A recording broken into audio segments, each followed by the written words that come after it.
Hello दोस्तों, हिंदी की बिंदी channel में आप सभी का स्वागत है। तो दोस्तों, आज के इस वीडियो में हम बात करेंगे मेरी असफलताएं, जो कि आपके एमबी असिस्टेंट प्रोफेसर के सिलेबस में दिया गया है। तो इसमें मैंने आप सभी को पहला जो टॉपिक था वो मैंने पढ़ा दिया था कि जब मैं बालक था, और आज हम इसका दूसरा टॉपिक पढ़ेंगे, मेरी प्रारंभिक शिक्षा। तो इसमें बताएंगे कि जो निबंधकार है बाबू गुलाब राय जी, उन्होंने किस प्रकार से जो उनका प्रारंभिक जीवन जो है, प्रारंभिक शिक्षा उन्होंने ग्रहण की, इन सब के बारे में जानेंगे। तो देखिए, जो आपने पहला टॉपिक पढ़ा था कि जब मैं बालक था, उसमें आपने देखा कि इन्होंने लिखने बताया था कि इनको पढ़ना तो फिर भी रुचि आ गई थी, लेकिन लिखने में इनको ज़रा भी रुचि नहीं थी। तो आगे की जो इनकी शिक्षा थी वो किस प्रकार से हुई, इन सब के बारे में हम चलिए पढ़ते हैं। तो ये हमारा टॉपिक है मार्शल लॉ, यानी कि मेरी प्रारंभिक शिक्षा। यद्यपि उन दिनों प्रारंभिक शिक्षा को अनिवार्य बनाने का या निरक्षरता निवारण का कोई आंदोलन नहीं चल रहा था, तब भी मैं घर बैठकर मौज ना उड़ा सका। यानी कि उस समय प्रारंभिक शिक्षा को इतनी अनिवार्यता जरूरी नहीं बनाई गई थी, लेकिन फिर भी जो है, ऐसा नहीं था कि ये घर पे थे तो बिल्कुल भी इनको पढ़ाई नहीं कराई गई, ये मौज मस्ती में भी था।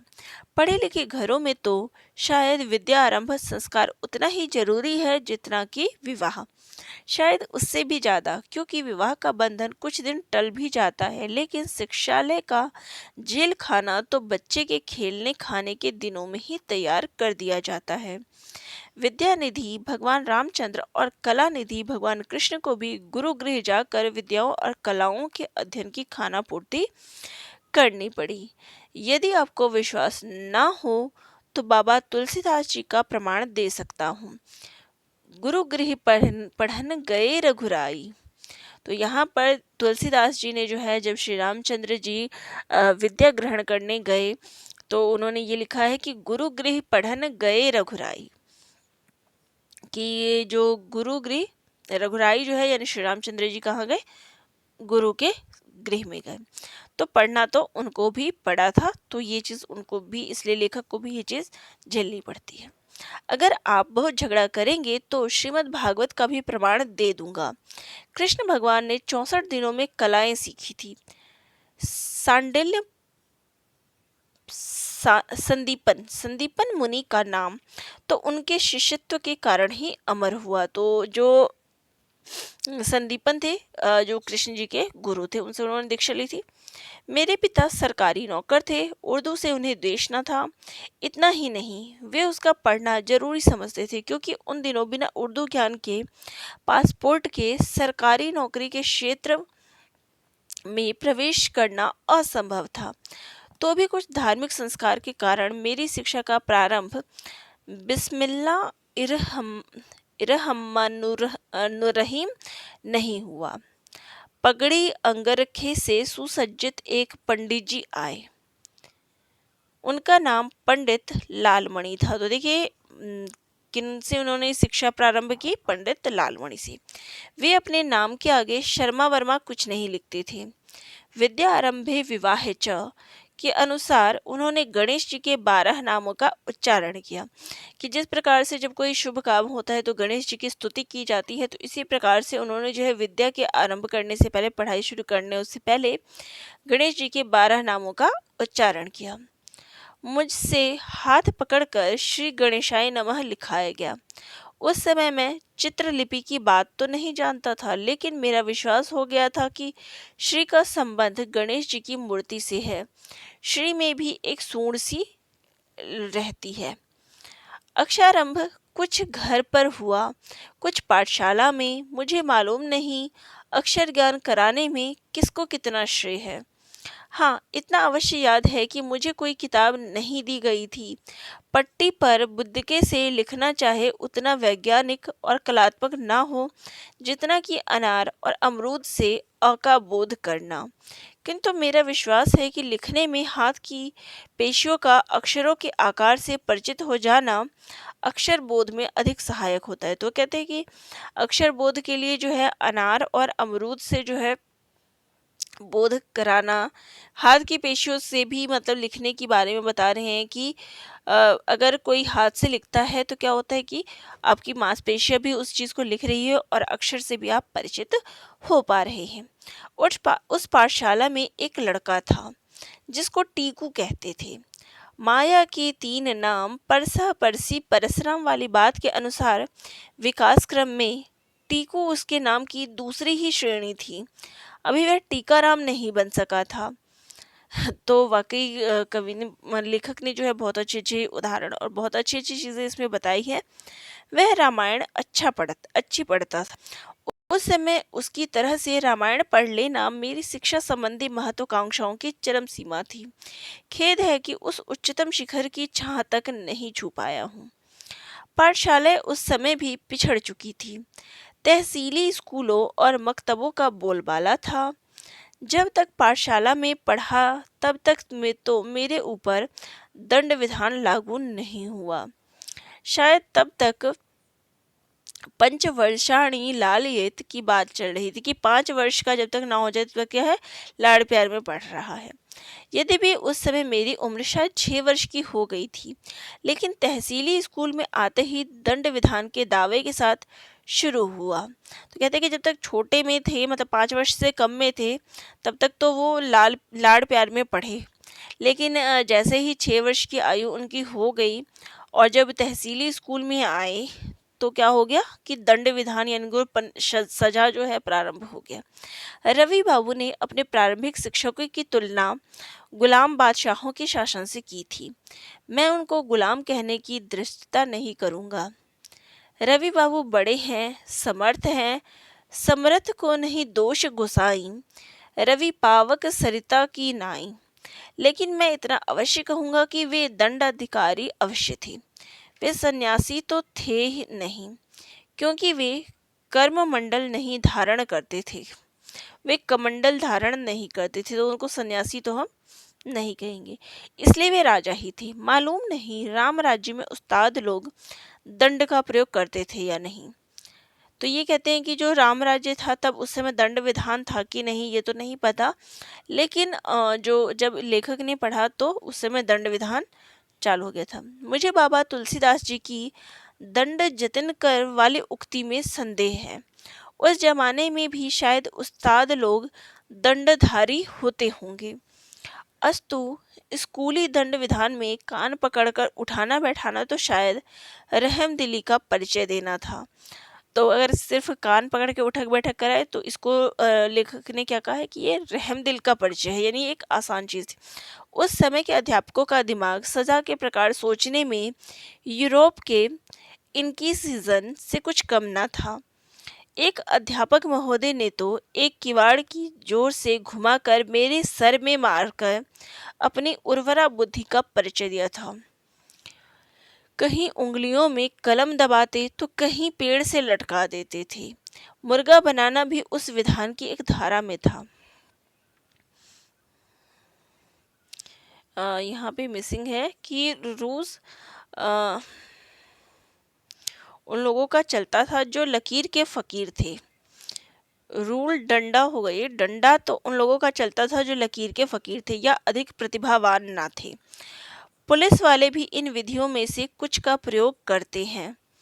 यह मैं नहीं कह सकता कि वे पुलिस वालों ने शिक्षा विभाग से सीखी या शिक्षा विभाग ने पुलिस से। तो यहाँ पे कहते हैं कि जो पुलिस विभाग वाले डंडा चलाते हैं वो उन्होंने शिक्षा विभाग के लोगों से ये जो डंडा चला रहे हैं टीचर्स लोग उनसे सीखी है या शिक्षा विभाग ने पुलिस से।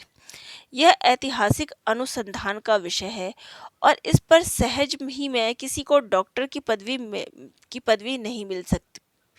इसमें सहज ही किसी को डॉक्टर की पदवी मिल सकती है। तो ये जो है कहते हैं कि एक ऐतिहासिक अनुसंधान जो है इस पे होना चाहिए कि ये चीज़ कहाँ से आई है, और इस बात के लिए जो है उसको डॉक्टरेट की जो है पदवी देनी चाहिए। जब स्वयं पितृदेव लालने बहुवह दोषाः ताड़ने बहुवह गुणा में विश्वास रखते थे तब अध्यापकों का क्या कहना है। तो यहाँ पर कहते हैं कि लाल ने बहुवह दोषा, कि लाल को जो है ताड़ने बहुत गुना कि लाल को अगर आप लाड़ प्यार से रखोगे तो क्या होगा, उसमें दोष आएंगे, अवगुण आएंगे। लेकिन अगर उसको ताड़ोगे यानी प्रताड़ित करोगे, दंड दोगे, तो उसमें बहुत से गुण आएंगे। तो कहते हैं कि मेरे पिताजी जब इस बात पे चलते थे तो टीचर्स का क्या कह सकते हैं। मेरे पिताजी के हुक्के की निगाली की, यदि शुद्ध हिंदी में कहूँ तो कास्ट नलिका की कई बार मेरे पृष्ठभाग पर परीक्षा हुई। वह पोलो लकड़ी मेरे दधीच की हड्डियों से स्पर्धा करने वाले मेरुनाल का क्या मुकाबला करती। तो कहते हैं कि उनके पिताजी ने भी जो है उनको पीठ पे डंडे से मारा था। फिर भी मेरा लिखना ना सुधरा और ना हिज्जे की दुरुस्त हुए। फारसी में 100 में 65 नंबर प्राप्त करने पर भी फारसी स्वाद से लिखता था। अब भी मुझे अंग्रेजी के मामूली शब्दों के लिए डिक्शनरी की शरण लेनी पड़ती थी। झूठ बोलने पर मैंने बहुत मार खाई है। झूठ में शरारत करने के लिए नहीं बोलता था, शरारत मुझसे बहुत दूर थी। उस कठोर शासन में शरारत के लिए गुंजाइश कहाँ। किंतु उस समय छोटे से संसार की समस्या इतनी जटिल थी कि बिना झूठ बोल उनको सुलझाना जो है मुश्किल हो जाता था। बेत का भय ही झूठ का जनक था कि बेत से मार पड़ेगी, तो इसलिए वो झूठ बोलते थे। बहुत कोशिश करने पर भी मैं खुशखती की कॉपियां न लिख पाता था। फिर झूठ के सिवा और क्या चाह रहा था। यही कारण है कि मैं महात्मा गांधी ना बन सका, क्योंकि महात्मा गांधी जो थे वो धर्म के रास्ते पर चलते थे, उनको झूठ का सहारा लेना पड़ता था। तहसीली स्कूल के पश्चात मैं अंग्रेजी शिक्षा के लिए जिला स्कूल में भर्ती हुआ। वहाँ अंग्रेजी के साथ उर्दू दिलाई गई। अंग्रेजी की अतिरिक्त शिक्षा पिताजी ने दी और उर्दू की अतिरिक्त शिक्षा के लिए मकतब जाना पड़ा। मेरे पिताजी को कंजुगेशन ऑफ वर्ब्स यानी कि जो क्रियाओं का भूत, भविष्य और वर्तमान कालिक रूप और पुरुष याद करने में बहुत विश्वास था कि ये जो क्रियाएं होती है, भूतकाल, भविष्यकाल, वर्तमान काल, उनके जो रूप होते हैं, लिंग, वचन, ये सब याद करना उनके पिताजी को बहुत अच्छे से आता था, उनमें वो विश्वास रखते थे। अंग्रेजी तो मैं अब पहले से कुछ अच्छी बोल लेता हूँ, लेकिन अब मैं एक साथ टेंस यानी कि लकार या काल नहीं गिना सकता। उन्होंने होना वर्ब टू बी का कंजुगेशन याद कराया था। कोई कोई वर्ब टू लव का भी कंजुगेशन पढ़ाते थे। शायद वर्ब टू बी मैं हूँ का मंत्र रटने के कारण ही यह व्याधि मंदिर शरीर अभी तक डटा हुआ है। फल यह हुआ था कि मैं 5वीं 6ठी जमात में ही अंग्रेजी बोलने लग गया था। यानी इतना जो उनको शासन किया गया, उससे उन्होंने 5वीं 6ठी में ही इंग्लिश सीख ली थी। इस कारण अंग्रेज हेडमास्टर थोड़े खुश हो गए थे। मैं पीछे से मिशन स्कूल में पढ़ने लग गया था और कभी कभी मैं उस कारण बेत की ताड़ना से भी बचाता था। मेरे मौलवियों में 2 छोड़कर और सब मार्शल लॉ में विश्वास रखते थे। मौलवी मियाँ दाद खां जवान थे और इसलिए उनकी मार में भी जवानी का जोश था। उर्दू मैंने डायरेक्ट मेथड से पढ़ी। पहले मैं सबक रट कर याद कर लेता था, पीछे से मुझे अक्षर बोध हुआ। जिस दर्जे में भर्ती हुआ उसमें अलिफ बे नहीं पढ़ाई जाती थी। अलिफ बे लिखना आ गया, फिर तख्ती की लिखाई शुरू हुई। तख्ती की लिखाई की बदौलत मुझे फारसी की एक बेत का मिसरा अब भी याद है। कलम गोयद की मन शाहे जहानब, शायद उसी के उपचेतना में रह जाने के कारण मैंने लेखक वृत्ति धारण की और यद्यपि बहुत ऊंचा तो नहीं पहुंचा पर पद दलित भी नहीं हुआ। तो उन्होंने जो है किस प्रकार से अंग्रेजी बोलनी शुरू की। फिर उर्दू जो है, उर्दू के संबंध में भी बताते हैं कि किस प्रकार से जो उन्होंने लिखना शुरू किया। मौलवी नवाब खां अत्तारी की दुकान करते थे। मैं उनकी दुकान पर पढ़ने जाया करता था। जब शाही का पानी चुक जाता था तब वे अर्क गुलाब, अर्क बादिया या अर्क गाजवा डाल दिया करते थे। मौलवी असदुल्ला खां भी बड़े नेक थे। उन्होंने फारसी के व्याकरण पर मेरी बड़ी श्रद्धा उत्पन्न कर दी। मैंने 8वें दर्जे तक फारसी पढ़ी। 9वें दर्जे में जब अरबी पढ़ने का सवाल आया तब मैं घबरा उठा। उस समय मैं यह नहीं जानता था कि फ़ारसी आर्य भाषा वर्ग में है और अरबी सेमेटिक वर्ग में, लेकिन अरबी मुझे प्रकृति के विरुद्ध लगी। मेरा वैसा गला ना था जैसे अरबी पढ़ने वालों का होता है। प्रश्न यह हुआ कि साइंस लूं या संस्कृत। दोनों में मेरी समान रुचि थी क्योंकि दोनों का संबंध सरस सकार से था। साइंस पिताजी ने नास्तिक हो जाने के भय से नहीं लेने दी, संस्कृत ली और खुशी से ली। मेरे संस्कृत के अध्यापक थे पंडित गिरजाशंकर मिश्र, तो ये उन्होंने संस्कृत के शिक्षक का नाम दिया है। वे शायद अब भी जीवित हैं, यद्यपि वे भौ गांव के निवासी थे। तब मैं मैनपुरी पढ़ता था, तथापि बड़े प्रतिभाशाली थे। आर्य समाजी पंडितों से मोर्चा लेने की ही योग्यता रखते थे। जिस प्रकार नया मुसलमान अल्लाह ही अल्लाह में पुकारता है, मैं भी समय कुसमय माया त्वया ही की संस्कृत बोलने लग गया। अपनी संस्कृत के पीछे मैंने दो पंडितों में शास्त्रार्थ करा दिया। एक मेरे प्रयोग को अशुद्ध बताते थे और दूसरे सही। भूतकाल के स्थान पर मैंने वर्तमान कालिक प्रयोग को उन्होंने ठीक बतला दिया। जिन पंडित ने मेरा प्रयोग अशुद्ध बताया था, उन विचारों का स्वर्गवास हो गया है। हालांकि इस मामले में मेरा जरा हाथ नहीं, और जिन्होंने मेरा प्रयोग ठीक बतलाया था वे जीवित हैं। तो यहाँ पर वो बताते हैं कि जो संस्कृत उन्होंने सीखी, तो जो उनके पक्ष में थे वो जीवित है और जो उनके विपक्ष में थे वो इस दुनिया से चले गए, और जिन्होंने मेरा प्रयोग ठीक बतलाए वे जीवित है। संस्कृत ले लेने के कारण मौलवी साहब ने मेरा नाम विभीषण रख छोड़ा था। मैं उनसे कह देता कि अगर आप रावण बनते हैं तो मुझे विभीषण बनने में कोई ऐतराज नहीं। वास्तव में वे बड़े सज्जन थे। एंट्रेंस की शिक्षा में मेरे ऊपर जो सबसे अधिक प्रभाव पड़ा वह एक बंगाली ईसाई हेडमास्टर का।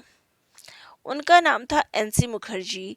वे अंग्रेजी के एमए थे, संस्कृत अच्छी जानते थे, साइंस भी जानते थे क्योंकि वे बड़े मनोरंजक प्रयोग दिखलाया करते थे। विम शर्ट मशीन से उन्होंने बिजली के धक्के का हम लोगों को अनुभव कराया था। उन्होंने ही विज्ञान में मेरी रुचि उत्पन्न की थी। उनका हास्य भी बड़ा मधुर था। एक लड़का बड़ा मोटा था। एक रोज किसी साधारण से प्रश्न का उत्तर ना दे सका तो वे कहने लगे, आकार सदस्य प्रज्ञ। यह वाक्य महाराज दिलीप के लिए कालिदास ने कहा है, किंतु मुखर्जी महोदय का अर्थ था, जैसा मोटा शरीर वैसी ही मोटी अकल है। उन्होंने ही मुझे लूज सेंटेंस और पीरियड का अंतर बताया था। उनके ही प्रभाव से मुझे छोटी और सुंदर रचनाओं के लिए आदर हो गया था। यह लेख उस प्रभाव के विरुद्ध है। परिमाण यानी कि क्वांटिटी की अपेक्षा क्वालिटी यानी कि गुण की कदर करना मेरे ताऊ लाला बिहारी लाल जी ने मुझे सिखाया था। हम लोगों के यहाँ फर्स्ट रेट की दुकान होती थी। हमारे कुटुंबी अब भी पुड़िया वाले कहलाते हैं। दिवाली से कुछ दिन पहले घर के सब लोग दिवाली की पूजा के लिए बेची जाने वाली पुड़िया तैयार कर रहे थे। एक पुड़िया में चंदन का चूरा डालते हुए उन्होंने कहा था, चंदन की चुटकी भली भलो न गाड़ी भरो कबार।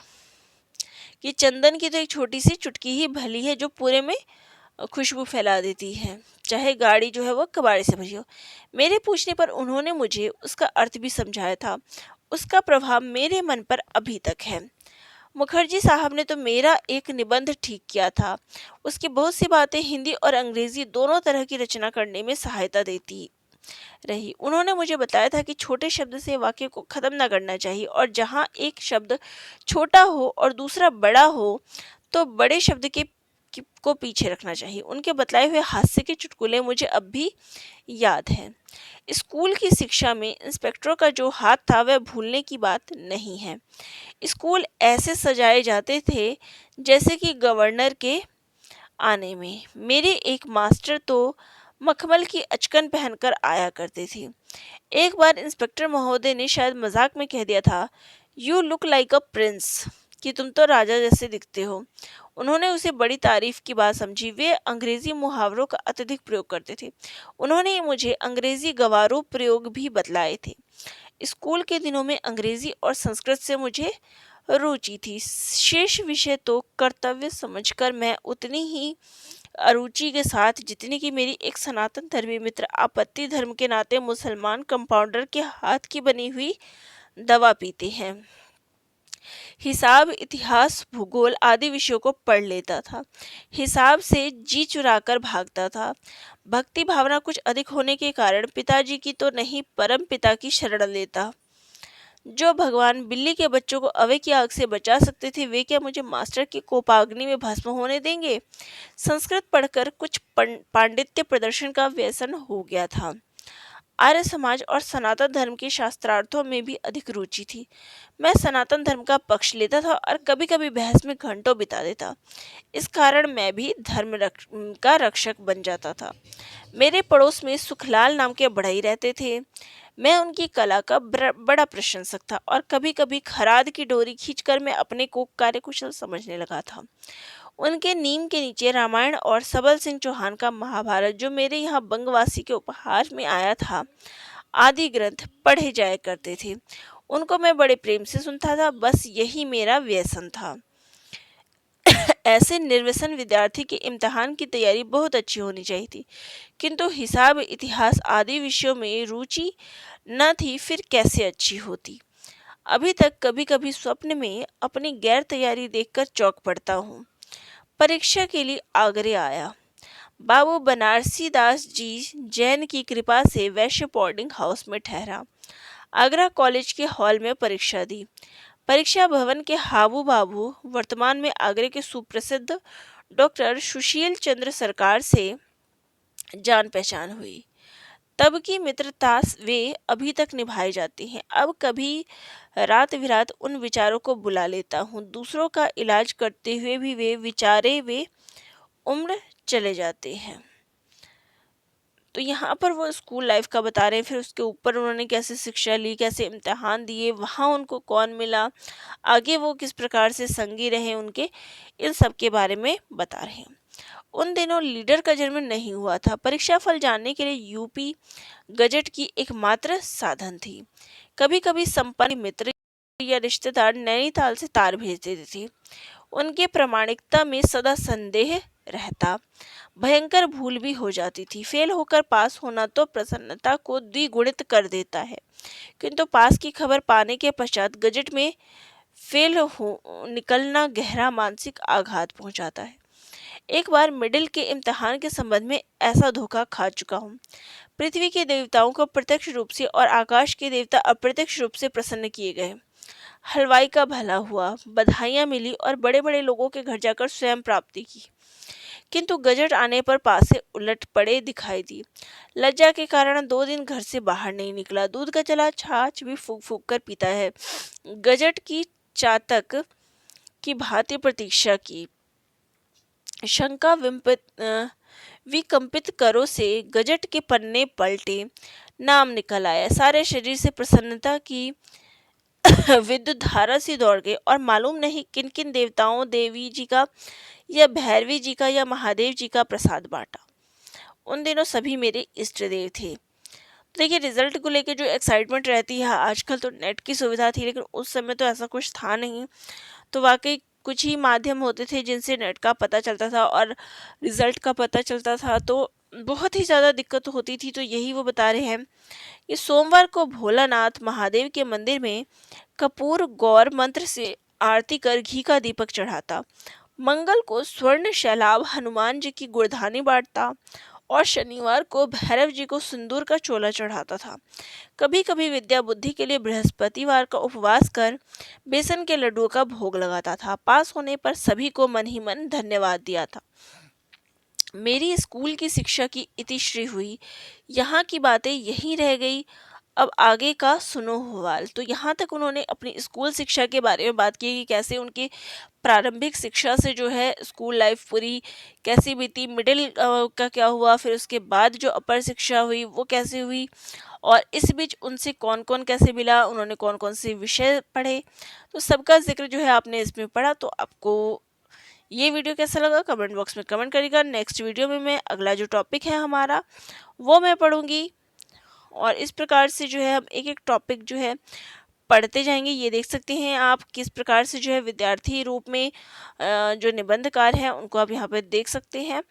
बाबू गुलाब राय जी की ये फ़ोटो है जो बोर्डिंग स्कूल में जब पढ़ते थे तब की।